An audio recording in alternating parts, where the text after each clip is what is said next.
Folks, welcome to a special edition of the Jake Feinberg Show. And my guest today has been keeping the beat for decades.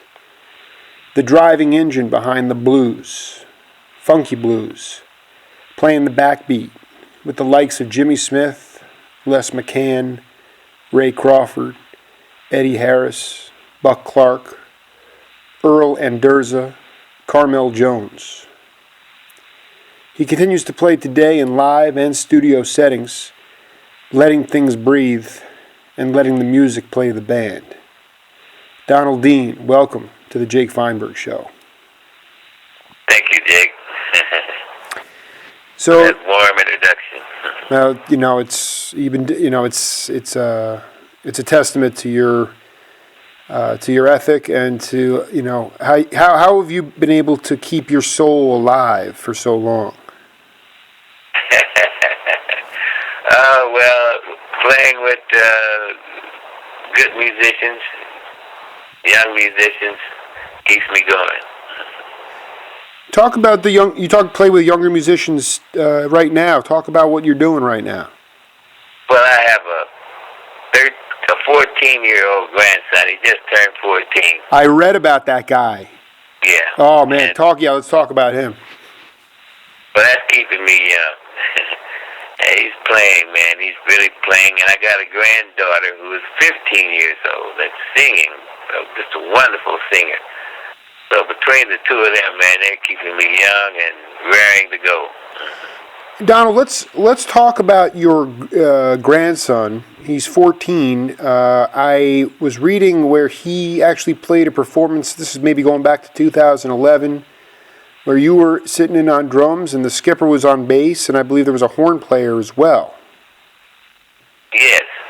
So he's obviously I guess my question for you is this: what, compared to when, put yourself back in his shoes, or even when you were a little bit more of age, and talk to me about the opportunities that were available for you then, and the opportunities that weren't available for you, and talk about the opportunities that are available for your grandson and the opportunities that are not available for him. Well, believe it or not, I started professionally at age 13 also. And of course I was born in Kansas City, and I was going to a vocational high school. And I started, I wanted to play saxophone, but when I got to school there were no more saxophones left. So they stuck me into the drum section. And through a challenge of a girl drummer, she challenged me to roll, to make a drum roll. She said, you think drums are so easy, let me see you roll like this. And she was a good player. And I looked at her and I said, well, give me a week and I can do it. So to win the bet, I ran out immediately and got private lessons from a great drummer by the name of Dave Burdell.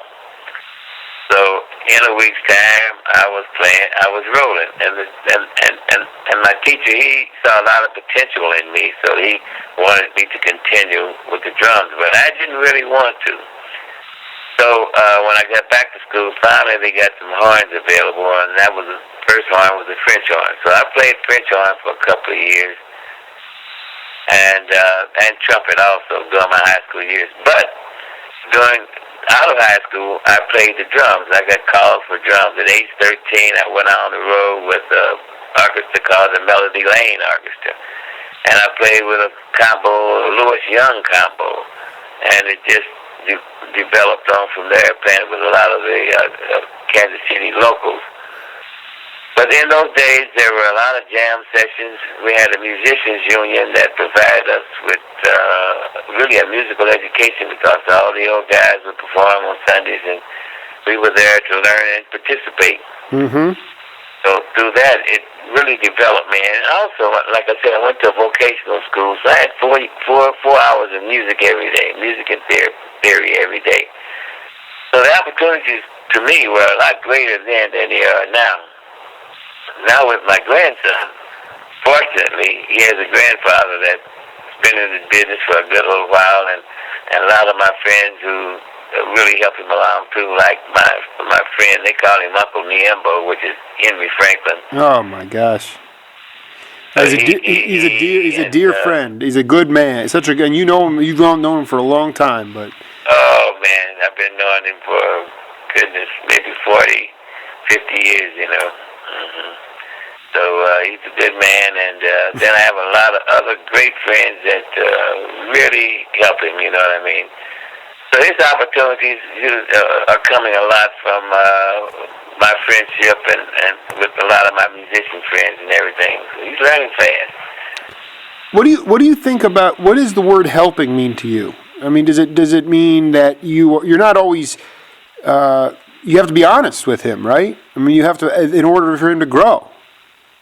Yes, but fortunately, he the main thing in being a musician, and especially a jazz musician, you got to really want to do this, because you probably won't get rich doing this unless you're a phenomenal player, and he is a phenomenal player. I look for him to do very well, but it's something that you really got to love to do, and he's that kind of kid. He practices 24/7.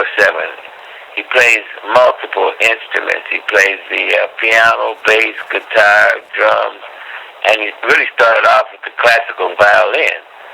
So he's really involved in the music, and I'm very proud of him. No, I guess I'm 34 years old. I have only been on the scene for a little while, and the thing that I can't, that I have to ask you about, because it bothers me. I mean, whether it was Jimmy Smith or Les McCann, you guys could go to any urban center in this country, and there were 5 or 6 blues clubs or rhythm and blues clubs. You couldn't have jazz clubs in the African American neighborhoods. There's places to play live, and you could make a living doing that. And that doesn't exist anymore. So my question is, for your grandson, it's like he's just going to have to. He'll never get that experience because there's not as much accessibility, meaning there's not enough places to play anymore. Well, yes. I mean, that's true about the clubs and the circuit that we all used to play on.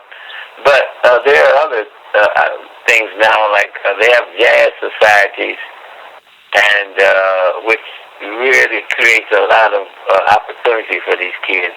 And thanks to a good friend of mine named Richard Simon, who has a band called Band America that's letting the youth play and learn how to play it and read charts, and there's a lot of little things like that that's going on around that really benefits my grandson and other young people. He's also going to a school of the arts called LACHA, LACHA. It's a school of the arts on the campus of Cal State, LA. So he's doing that. So it creates a lot of opportunities for him to play.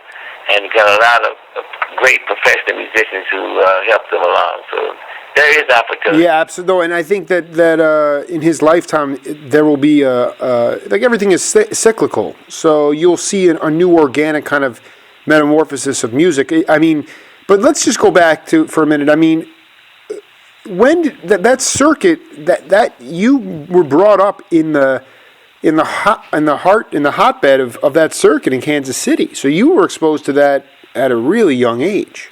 Very young age. I'm so happy about that. Yes, I was surrounded with great guys. Clean Ed Vincent. What's my man's name? Claude Williams, a great violinist. Just all kind of people. I can't even remember all the names of the people there in Kansas City right now, but yes, I was surrounded with great musicians.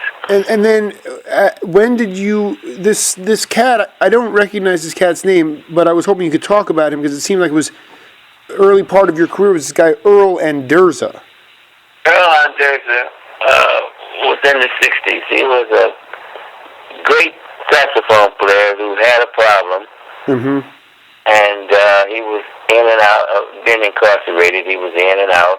And so I was working a lot for World Pacific Jazz.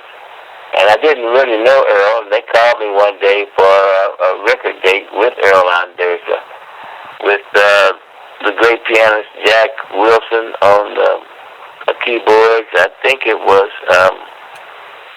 I'm trying to remember Jimmy Bond. Sure. I mean, Jimmy Bond was playing the bass. And that was really a nice session. I didn't really know him, but he was a great player. Hey, you how did you get linked up with Dick Bach in World Pacific? I mean, you had already moved to L.A. at that. How did you move from Kansas City to Los Angeles? I was going to University of Kansas, Mm-hmm. and a music major. Well, actually, a music therapy major. And my friend Carmell Jones was also going there, and another Nathan Davis was another friend. So we had a little group there. Are you kidding me? That is, I cannot believe the three names there: Donald Dean, Nathan Davis, and Carmell Jones. Dude, what kind of class is that? Oh man, we had a Holy great time. cow, man! And so Carmell went to California Huh. to because he was a lover of Clifford Brown. I think Clifford Brown passed away, so he went to join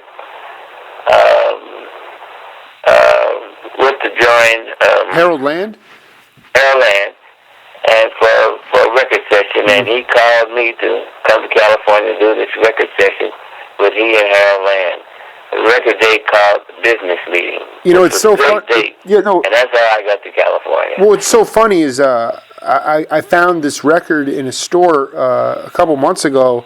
It was called The Remarkable Carmell Jones, which was the album before he called you to come out there, because this guy, I think his name is Leon Pettis or something, is on drums. Yes, Leon Pettis is on drums. But then I look back and I'm like, oh, the next album is when Donald came out and Frank Strazzeri was on piano, I think. And yes. I'm just like, because that album, I don't have the Business Meeting. I need that one. But I have the one that before Donald Dean came to the coast. I just love the fact, that it was like a brotherhood. I mean, that was, talk about that if you would, as best you can. The idea of people just looking out for each other, always, there was a competitive edge, but it was always a friendly one too, with always reaching out. Oh yes, it was very much a competitive thing there, and which made us all get better. Through that, I got to work with great people like Dexter Gordon and Lou Blackburn. I don't know if you recall him or not. No, I don't know that name. But he was a trombone player, was pretty active around the community. And so Arnett Coleman and John Collins, Joe Comfort, Connie Condoli, Bob Cooper, Curtis Counts, Hank Crawford, Ray Crawford, Sonny Chris, Eddie Lockjaw Davis. All these guys were available for me to play with, and I did little things here and there with all of them, How would you talk? Let's go back. Nathan Davis and you and Carmell, you were all the same age? Pretty much so. Mm-hmm. And what kind of? You guys were already very tight, and then you kind of, and then how did you guys leave each other? Like, where you went when you went your separate ways, and how did you? What kind of music were you playing back in Kansas City together? Jazz, but we really hooked up in college. That's where we really made the connection because... University of Kansas, okay. So that's where we really made our connection in college, because we all went to the University of Kansas. Before then, we were just probably doing various individual things in Kansas City. I know Carmell's daddy was a music teacher, and he went around to the different schools teaching music, in which I was a part of that too. You went into... why did you originally go into music therapy? What did you want to do with music? in that sense? Well, I kind of like dealing with the handicap, the mentally handicapped. Mm-hmm. And then I like a lot of things that music does. Music is very powerful, and you probably music that you hear in the doctor's office, which soothes you. Music you hear on the elevator. This is all programmed by music therapists, and giving the handicapped an opportunity to express themselves. Which really, there's some great talented people that are mentally handicapped, and music is. I mean, it's amazing what they can do and what music does for them. So that's one of the reasons. I still do this actively. Every year I go around to the schools with the handicapped, and we perform, and to see them just the reaction that music makes them move and try to dance and everything. I just love that type of thing, What school system do you work with? It's very curious. It's a beautiful thing. Do you have a you work with a school district? Well, actually, it's the LA Jazz Society that creates this opportunity. And so every February we do these things at all the different schools. This is what you're talking about, sort of these societies that are in place that... Exactly. That's a beautiful example of the sort of 21st century way of bringing some respect and peace to those with disabilities. I think that's just about... Yeah. I mean, that... did you ever... like you said, Earl Anderza, he had a problem, and that, whether it was drugs or women or, finances, it seems that it was rampant among your generation. And it was, yes. And I just, but yet, I mean, it's just so hard. I tend to relate to you guys a little bit more because, like you said, you express yourselves through music. You don't look at anybody through any type of lens. And yet there were all these great cats: Victor Pantoa, Willie Bobo, the skipper, all different ethnicities. And the stories about Jimmy Smith. I mean, the idea that he'd come up and just kiss you, just hug you and kiss you, like he didn't. It didn't take away his manhood. No.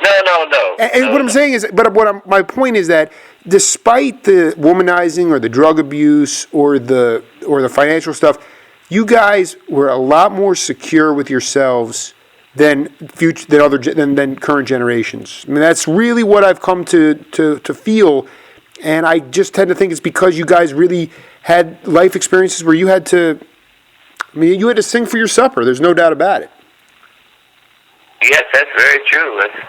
That's very true. But those are some beautiful days, man. I'm telling you. Can you talk about the love of like the characters, the Pantoas, the Jimmy Smiths? I know you played on that one session, Bluesmith. Yes. And I'm just looking at those characters on there. I think Ray Crawford's on guitar, possibly too. And it's just talk about those guys. Talk about those beautiful times because that's what I want to put into my head so I can keep doing this. Well, Ray Crawford was one of my very favorites. He was a great musician and a great teacher. He taught me a lot, and I can't say enough about him. And the opportunity to play with him and Jimmy Smith was just one of the most memorable things in my musical history. Why? It was great, and I can't say enough. It was just beautiful. But along with, I also did a few other albums with Jimmy Smith. That was the great Leroy Vinegar was on bass, and Teddy Edwards was on the saxophone. So I think one of the names of the album was, what was that? Bose Poo Boo or something like that. I have to ask you, as best you can, what made Jimmy Smith an all-time legend? Oh, man. He just had an ability to play the organ like no one else could. He was just a great person and crazy, as you know. I don't, I don't mean, when you say crazy, tell me, give an example of that. Oh, man. I talked to one of his other drummers, Donald Bailey, and but the same thing. I mean, I just want to, for the record, for the youngsters out there, just when you say crazy, that can connotate a lot of things. But in Jimmy's case, what did it mean? Well, you never know what to expect out of Jimmy. That was one of the things. You never know what he was going to do while we were playing. He might take a tempo so fast, unbelievably fast, and then he might just don't tell him what he would do. He might just stop playing and talk for 15 or 20 minutes. He was just a character. A lot of the things that I can't talk about because they're X-rated, Right. Well, I mean, yeah, there, you got to find that middle ground between what can be said and what can't, what's not suitable for air. But, yeah. But I think that what you're getting at is that where he was playing, he was an entertainer as much as he was a musician, and whether he was talking or playing, people wanted to come see him. They were attracted and they were drawn to him. Exactly. That's putting it just like it was. So Carmell invited you to the West Coast, and did he put you up for a while? Where did you wind up staying when you first got out there? Well, I came out here with 3 guys from Kansas City. One was Jimmy Lovelace, who was a great drummer also, who plays with the great guitarist Wes Montgomery. Mm-hmm. And so I and a piano player, oh God, it's been so long, Fred Smith was his name.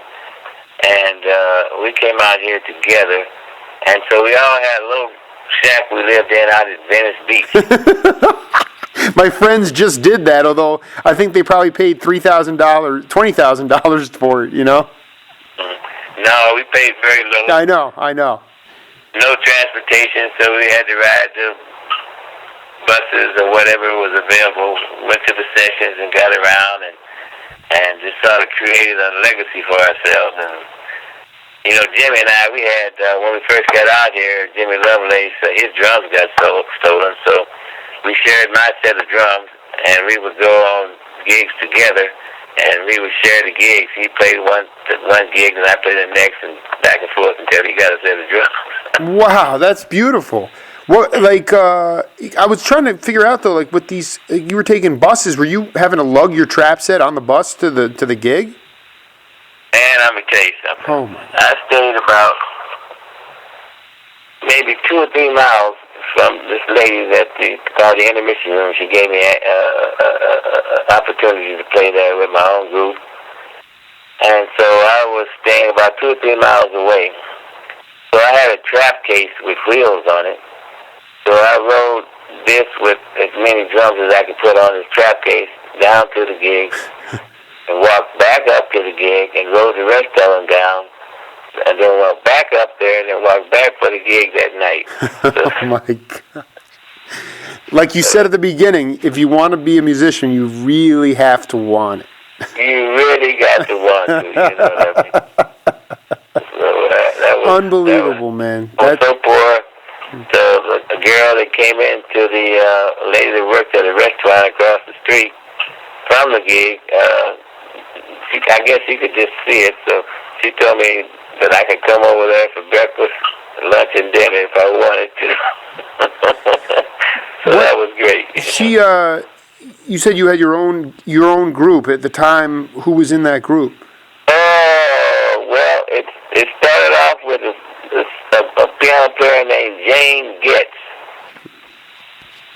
And she's still around town, great piano player. And it was I believe it was Bobby Haynes on the bass. I did an interview with Bobby. He was one of the Crusaders bass players as well. Yeah, at one time. Unbelievable. Bobby Haynes on bass. What was Bobby like back? That's great, man. Bobby was a great person. He, I, and Ray Crawford, we was in a trio together with him for a long time. So we were good friends. We were very good friends back in those days. Did a lot of things together. Who were sort of I think that's the other thing. I mean, you really are part of this elder statesman class. I mean, you know, did you like like when did you come across Ray Brown and some of these other, you know, the Shelley's Manholes? I mean, those things were coming up while you were coming up. I mean, you that was your generation. Yeah, that's true. God, man, I can't even. I mean, I was just so fortunate to meet and play with all these guys and get gigs. One of the most outstanding gigs I had was with the trumpet player. Oh my God, I'm trying to think. I have to remember. Kenny Dorham. Kenny Dorham, that's right. I read that last night. Yeah. And he and Clifford Jordan and George Morrow was on bass, and the same piano player, Frank Cesare, he was on it too. Frank was a talented cat, man. It blew my mind to see on that Carmell Jones album that Frank played piano on that. Oh yeah. Whew. He played with Kenny Dorham and all that, man. That was a fantastic time. And it was a great group, man. I mean, I learned so much from that, and I didn't realize that Kenny Dorham could play the piano like he played it, and neither did Frank Cesare. He was amazed at his abilities. It's incredible to the ambidextrous quality of being able to play all these different instruments and just cognitively being able to put it in play. But I you know, it seemed like I think it's probably what that means is I'm asking you about stuff that happened over 60 years ago. Yeah. And even if you had a good memory, I mean, at this point, you can't remember it because it was that you were having that much fun, you know? Because you never remember anything when you're having that much of a good time. You can't really remember the details because you're not thinking that much, you know? You're just it just happens spontaneously, right? And you play with so many guys. Some of the guys you forget, but you had a great time with because there are guys that you never heard of that could play their buns off, you know. You know, you know, a percussionist that I find that you. Well, first of all, I wanted to talk to you about when you first played with a conga drummer, whether they were an Afro-Cuban style, whether they were African drummer, because you played with some pretty good ones, and I was just wondering how that kind of how you worked that into your repertoire there. Well, you know, I don't know the African drummers, the percussionists, really like to work with me. That was a good thing for me because I learned a lot from them too. And I had one good friend named Mo Obligacion, and we worked together a lot. I'll never forget him. He was a great player. Unfortunately, he's not as active as he was, but he's a great player. He's still alive though. Yeah, he's still alive. I see him every so often. You know, we laugh and talk. You know, but like we were talking about a while ago, the places to play, the opportunities aren't just here like they used to be. You know, you just can't walk into a club and play like you used to years ago. No, absolutely. I mean, it was you know. I'm going to go back to something you said. You said I learned a lot from African drummers. Could you talk specifically about what you learned? Well, the different rhythms. You know, there's all kind of rhythms and how I related it in a jazz sort of way, and how I learned to play along with them. Not doing the same things, but did things that were compatible with their rhythms, in which they showed me a lot of ways to do that. And a great bassist that taught me so much about African drums too. Oh God, I'm trying to think of his name. He was a bass player for the man that played all the 5/4 tunes. was it Charlie Hayden? No, not Charlie Hayden. Don Ellis. He did that Take Five. Did the Take Five thing? Oh, Brubeck. Yeah, he did things with Brubeck. Yeah, he knows. Yeah, it was his last name, Wright? Oh, well, him, yes. Yeah, right, yes. He was a great bass player, and he taught me a lot. And also... Did you know Al McKibben? That's who I'm trying to think of. now you got me right on. He he played with Cal Jader. Yeah. Yeah, he was the man. Yes, that's who I was trying to think of. Al was one of the greatest people that I ever met, and taught me so much about rhythms. That's so great. He has been. I have really honed in on Al because, he was with George Shearing, and he was really focused on. And he was totally engrossed in the Latin and the salsa rhythms at the Palladium. So he would, when Cal Jader came out with his jazz band from the West Coast, Al took him to the Palladium to see Tito Puente's band, and that's how Cal Jader, after the show, he approached Willie Bobo and Mongo Santa Maria and said, "Would you guys want to come to the West Coast?" Because he was in love with these rhythms. Yes. And he convinced these guys to come and join his West Coast band. And so I love Al McKibben. And actually, he used to talk, I remember Ramon Banda, who's a great drummer out there in the Yes, he is. Uh-huh. He talked about Al believing that the Latin rhythms were much closer to the African rhythms than they were even closer in some ways. They just had a real root to them. And because obviously the slaves were that's where the slaves were. They were in the Caribbean, so it's just like he sounds like a larger than life figure. And I know that like Niimbo was greatly it was one of his mentors as well. Yeah, he was, man. I mean, God, I worked a lot of gigs with Al, and he smoked a pipe.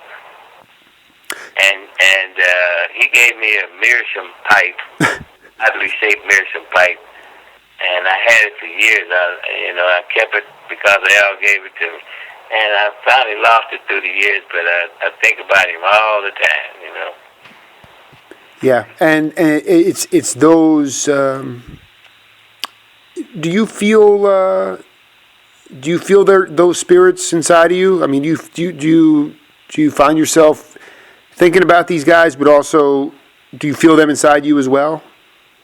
Oh, yeah, man. I mean, guys like Tommy Flanagan, and Jimmy Night Train Forrest, and Earl Grant. I don't know if you know him or not, the piano player. Sure, I know them. Yeah, I've seen, yeah. Wardell Gray, Thurman Green, John Handy, all these guys I had a chance to. Richard Groove Holmes, Roland Kirk, Scotty Alfaro, Charles Lloyd, Blue Mitchell, all these guys. Frank Morgan, Abe Most and Sam Most, Gary Peacock, a great bass player, Curtis Pegler, Art Pepper, Joe Sample. And also I had the opportunity to work with George Shearing, so it was Stanley Turrentine. So I had quite a career. I mean, what a list. Unbelievable. We're talking with Donald Dean. I wanted to. Did you ever get a chance to? I know a guy that kind of unheralded character in music. He keeps a low profile, but he's also from Kansas City. I wasn't sure if you ever had a chance to jam with him. Was Michael Howell, the guitar player? No, I never got an opportunity to play with him. You knew of him though. I knew of him though. Yeah. He talked to me about when he was growing up, just walking out downtown Kansas City, and just even outside storefronts, there'd just be music playing. People would be playing live music, or there'd just be speakers cranking out the blues. Music was everywhere. You were surrounded by it. That's true. I mean, when I was a kid, just walking through the movies with the rest of the kids, we passed by little places that were just jumping, man, with the jazz musicians. I knew it. I had a mother that loved jazz and took me to every jazz concert all the jazz and philharmonics and all these things. That I knew from an early age that I wanted to play music. So I credit that a lot to my mom. You know, she just really, you know, took me to all these things, which really made me want to play. But I want to mention one other guy too, man, that was very influential, and God, I can't say enough for him. It was Jay McShann in Kansas City. Yes.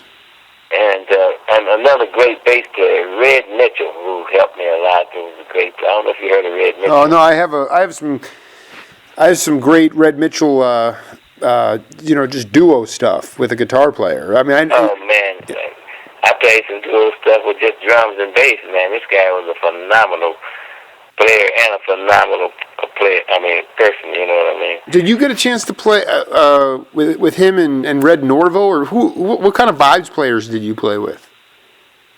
What's his name? Was it Red Norvo? Red Norvo was with, and Red Mitchell was with him. I mean, who I played a lot with when I first come out here, and also we lived together, was Bobby. Oh shucks. That's Bobby. Played with Joe Henderson and everybody. Oh, Bobby Hutcherson. Bobby Hutcherson, yeah. We all lived together. I and George Morrow had an apartment together. Dude, can you talk about a young Bobby Hutcherson? What was that? What were you guys up to, man? And Bobby was a beautiful person, funny guy. We practiced 24/7, man. We was in the apartment practice. We played with a lot of the same guys, and he was just a phenomenal player. Everybody loved him. He was getting all kind of calls from everywhere.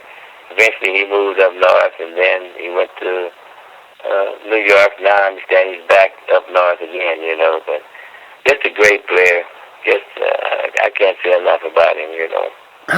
Can you talk about what you guys were practicing 24/7, but you weren't listening and comping. You were just making up your own stuff. And Well, we were playing with a lot of groups. We played with a guy together named Curtis Amy.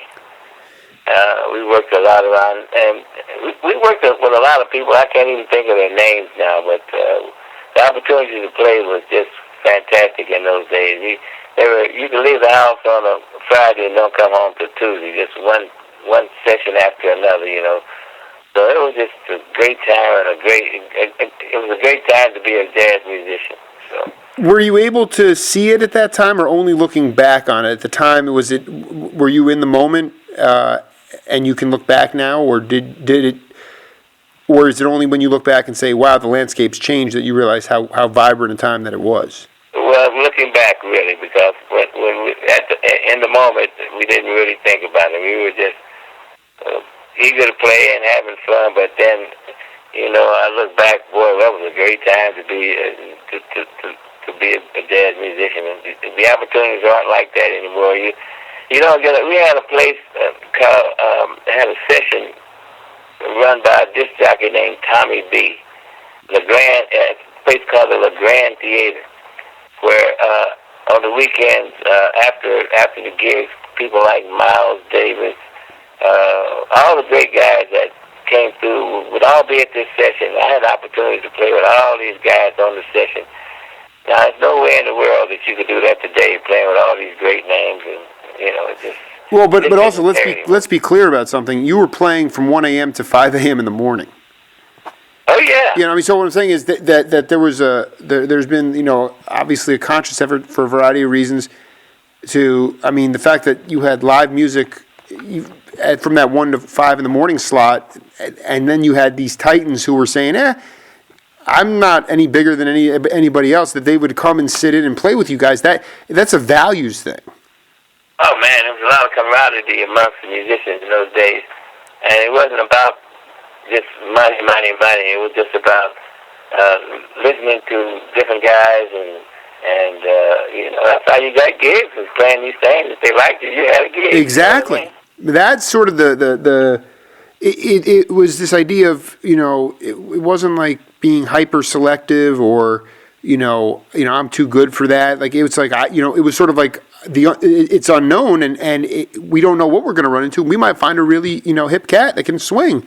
But it's just whether it was Dizzy or Miles or Sonny Rollins, those East Coast guys would come to the West Coast. You guys would bond there, and to me, it was a compellingly vibrant time. But it didn't happen in a bubble, and it didn't happen because you guys were just great players. It was because you had mentors and you had a stable parent and home lives, and you actually really just learned what a work ethic was. To work really hard. And those, that's what helped you guys. And then there was a fearless quality to it as well. This idea of saying, "No, I'm going to put myself out there, and I'm going to make mistakes, but I know that I'm good enough to keep going." And you had that security. It's not. It's the sociological components to it as much as the music. Exactly. And even when the drummers would come to town, man, I had a little house, a little apartment over near one of the great jazz clubs called the It Club here in Los Angeles, and all the drummers, including Tony Williams, and just would come by my house, and we would sit there and just play all day, just drummers on drummers, Unbelievable. I was going to say I have an album. When Niembo was in the Three Sounds with Carl Burnett and Gene Harris, the album came out live from the It Club. What was that club? What was that club all about? I mean, it was just downtown. It was in downtown Los Angeles. Well, it was on one of the main strips of Washington Boulevard in Los Angeles, and it was just a great place to play at. It had all of the great musicians coming through playing there, So it was, everybody, man. Those are great days. Just great days. In our remaining moments here, Donald, just talk about what I think I made the comment earlier. What keeps your soul going, but I'm going to actually rephrase it by saying, what gives you the most satisfaction in your life that where you feel. Where you go, we talk about these times, we reminisce about these times, times that you lived through and I did not. But talk about what gives you that feeling now. Well,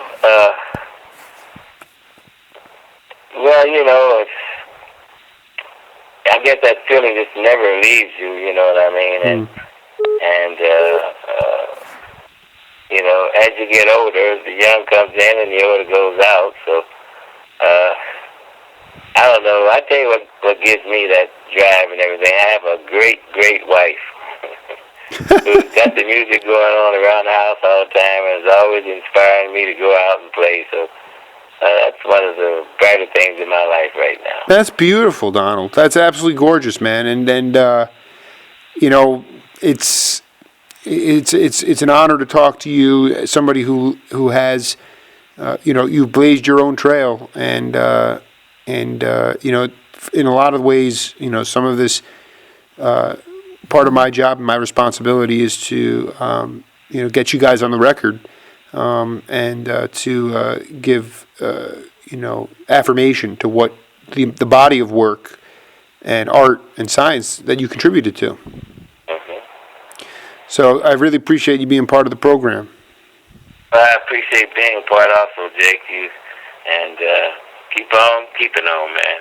You better believe it, bro. Well, cheers to Jimmy Smith, Buck Clark, Carmell Jones, and I got to get to Nathan Davis at some point as well. I know he's out in Pittsburgh now. Yes. So we'll be in touch, Donald. And if when you go on one of these tours of the schools again, or these for people with disabilities, it might be fun to chronicle that. So maybe we'll be Well, I will do that and give you a call during that period. Thank you, my friend, and have a wonderful day. Thank you, Jake. Nice talking to you. Keep it going. Bye-bye.